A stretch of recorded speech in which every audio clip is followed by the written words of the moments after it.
Tatapan Henry segera jatuh ke wajah Maya, dan sedikit permusuhan merah dan pembunuhan mengalir dari dasar matanya yang dalam. Ditatap oleh tatapan seperti itu, Maya merasa sangat tidak enak. Tetapi setelah berpikir lagi, dia merasa bahwa dia tidak perlu membujuk dengan sombong, dia adalah yang mulia. Maya langsung menegakkan dadanya.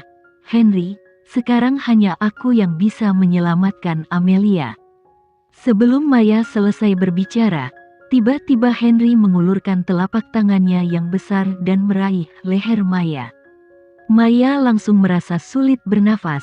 Dia mengulurkan kedua tangannya dan menamparkan keras Henry. Tapi itu tidak berguna. Henry mengangkat tangannya, punggungnya menempel di dinding yang dingin, dan kakinya terangkat dari tanah. Telapak tangan besar di antara lehernya terus menegang, dan wajah kecil Maya dengan cepat memerah. Dia tidak bisa bernapas lagi, dia akan mati. Maya memandang pria di depannya. Dia tahu itu, Henry benar-benar memiliki niat membunuh padanya, dan matanya dipenuhi dengan rasa dingin dan jijik terhadapnya. Melihat pemandangan ini, Risti berlari ketakutan, dan berhenti. "Tuan Henry, apa yang kamu lakukan? Cepat, lepaskan Maya." Mata sipit Henry bernoda sedikit merah tua, dan dia menatap Tuan Sunarto dengan dingin. "Aku benci diancam. Bagaimanapun, orang mati bisa mengambil darah darinya." Pada saat ini, Tuan Sunarto tertawa 2 kali. "Tuan Henry, apa menurutmu semuanya akan sesederhana itu? Selalu tidak ada penawar nyata untuk snap finger pricks. Menggunakan darah Maya sebagai obat hanya bisa membuat wajah Amelia tak terkalahkan. Terbebas dari darah Maya, Amelia akan menua dengan cepat, dan masa mudanya yang cantik akan cepat berlalu." Henry menyipitkan matanya. "Maksudmu, di masa depan kehidupan Amelia akan bergantung pada Maya?" Tuan Sunarto bertepuk tangan. "Kamu tidak perlu berbicara omong kosong sama sekali, ketika kamu berbicara dengan orang pintar. Itu benar, kamu harus mengandalkan Maya untuk menyembuhkan Amelia, dan mengambil darah untuk memurnikan obat setiap 2 minggu sekali. Jadi Tuan, lebih baik kamu berdoa agar Maya bisa hidup ratusan tahun, karena nyawa Amelia di tangan Maya, dan kamu harus memperlakukan Maya sebagai bibi." Henry menekan bibir tipisnya menjadi busur putih tajam. Dia tidak tahu kapan Tuan Sunarto mulai berencana untuk mengikat nasib Amelia dan Maya bersama. Henry tiba-tiba melepaskan tangannya, melepaskan Maya. Maya menyandarkan punggungnya ke dinding dan bernapas. Dia menghirup udara segar dengan rakus karena dia terlalu cemas, jadi dia bersikap kasar. "Maya, kamu baik-baik saja?" Risti dengan cepat menepuk punggung Maya. Maya mendorong Risti. Dia berdiri. Matanya yang merah cerah menatap Henry dengan kebencian. "Henry, kamu tahu aku sangat mencintaimu. Tapi kamu terlalu menyakitiku. Dengan perasaan senang, kamu ingin aku menyelamatkan Amelia. Nikahi aku dan biarkan aku menjadi Nyonya Mahendra."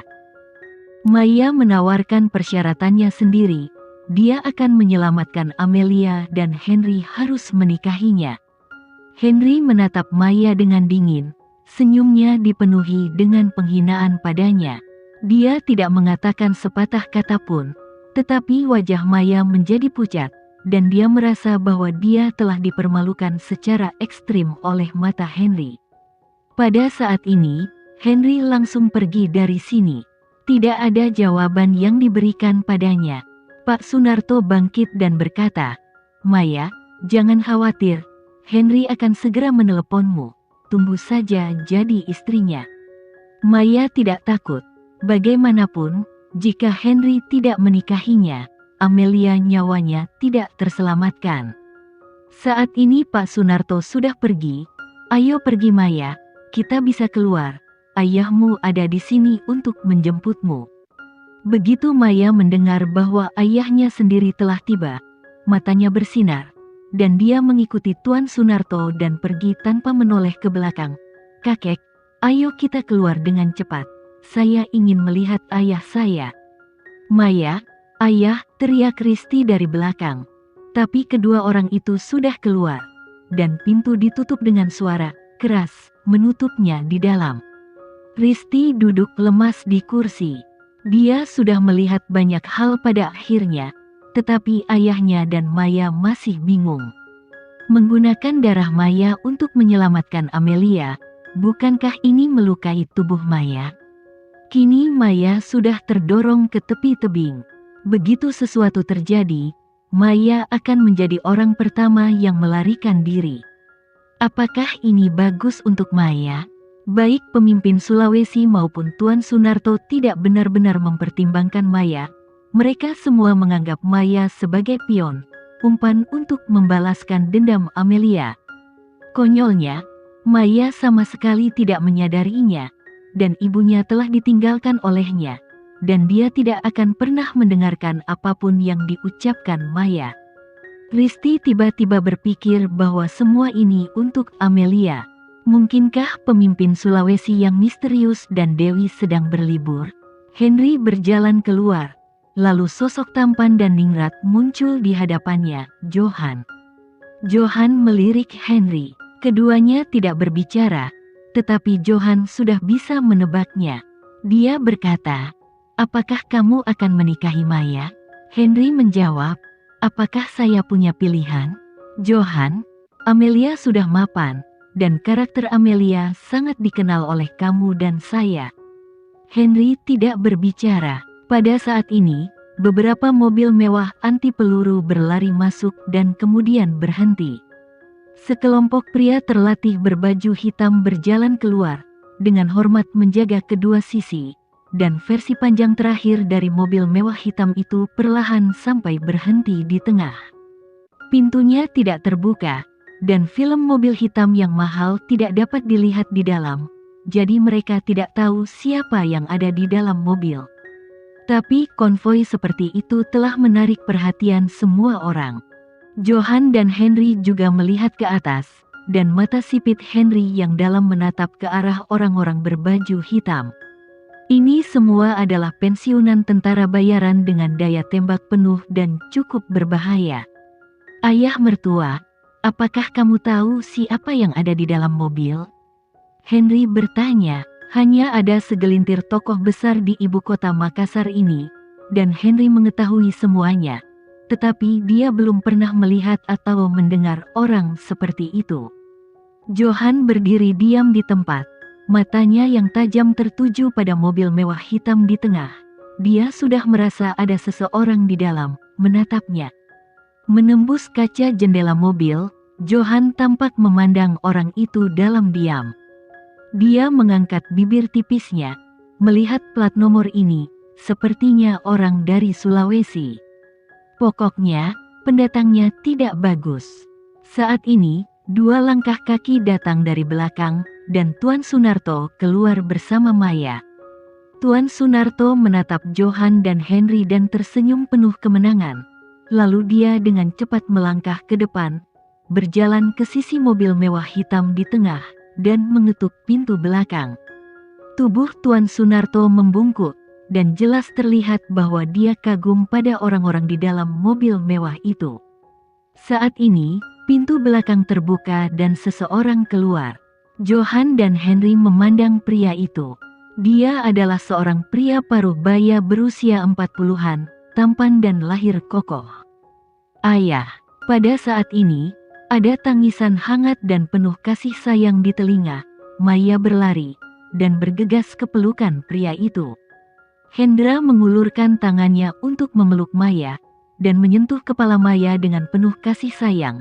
"Maya, kamu telah tumbuh seperti ini, dan akan ada ayah di masa depan, tidak ada yang bisa mengganggumu."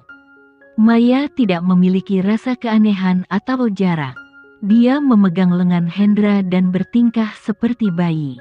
"Ayah, kenapa ayah meninggalkan Maya begitu lama di sini?"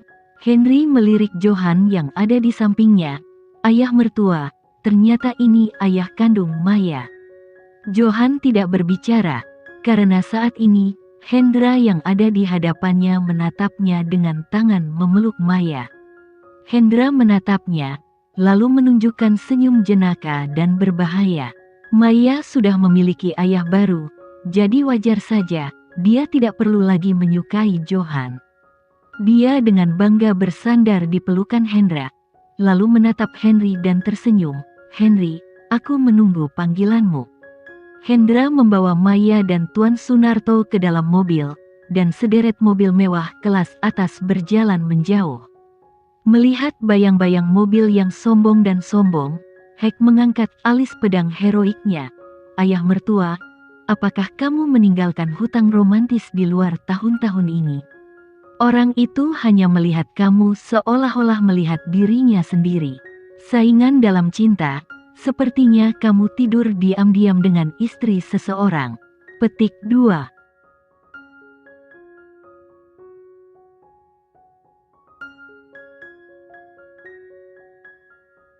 Sekian dulu ya video kali ini, kita lanjutkan lagi videonya di lain waktu. Oh iya, bagaimana menurut kalian? Semoga bisa sedikit menghibur kalian semua. Untuk teman-teman yang baru nonton, jangan lupa subscribe ya, hehehe. Dan kalau teman-teman ada yang ingin gabung langganan, bisa langsung gabung saja untuk dapat fitur yang menarik dan sedikit membantu Mimin. Terima kasih banyak sudah menonton, sampai jumpa lagi, bye bye bye.